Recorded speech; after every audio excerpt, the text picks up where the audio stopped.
Un corps musicien, je dirais que c'est avant tout un montage, c'est-à-dire c'est une invention. C'est une invention d'un corps qui est toujours singulier et qui est toujours un corps qui se construit, qui se fabrique pratiquement dans un contexte donné.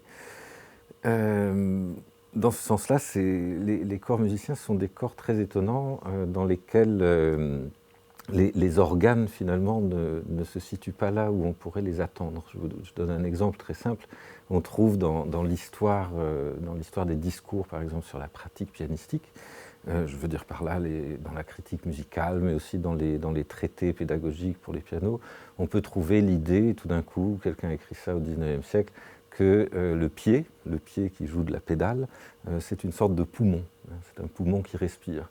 Donc moi, en me penchant sur toute cette littérature, tous ces discours sur les corps musiciens, je me suis dit que j'allais prendre ces expressions, non pas du tout comme des métaphores, mais qu'il fallait les prendre à la lettre. Il fallait vraiment entendre ce qui se disait dans ce genre de discours.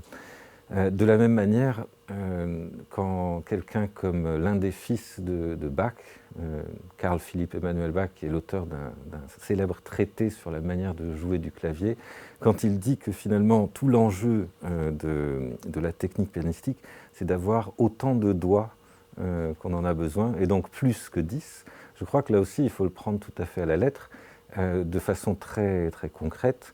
Tout l'enjeu de la technique pianistique, c'est en fait de démultiplier les doigts. Bon, c'est ce qu'on obtient par le passage du pouce, c'est-à-dire qu'en fait, on a deux mains. Le pouce bascule et on a 5 doigts, plus 5, plus encore 5. Et donc, voilà, je pense qu'il y a toutes sortes de situations très, très concrètes comme ça, qu'on pourrait multiplier. Je pourrais multiplier les exemples.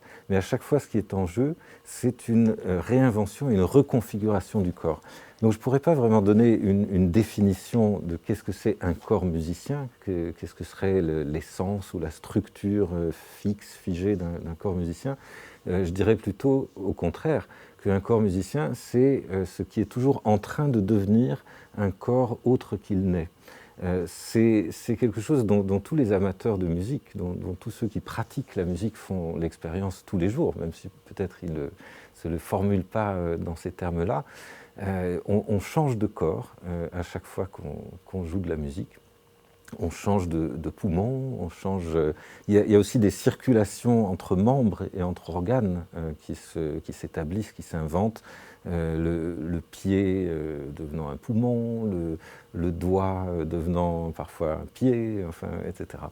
Et donc la musique, au fond, c'est cette scène, si on peut dire, ou ce chant, en quelque sorte, dans lequel il y a une certaine festivité, une certaine peine aussi, une certaine douleur parfois, mais quand même fondamentalement, je crois, une certaine célébration de cette invention et réinvention perpétuelle, toujours dans l'instant, de corps qui donc sont en devenir et qui ne cristallisent jamais vraiment dans une forme.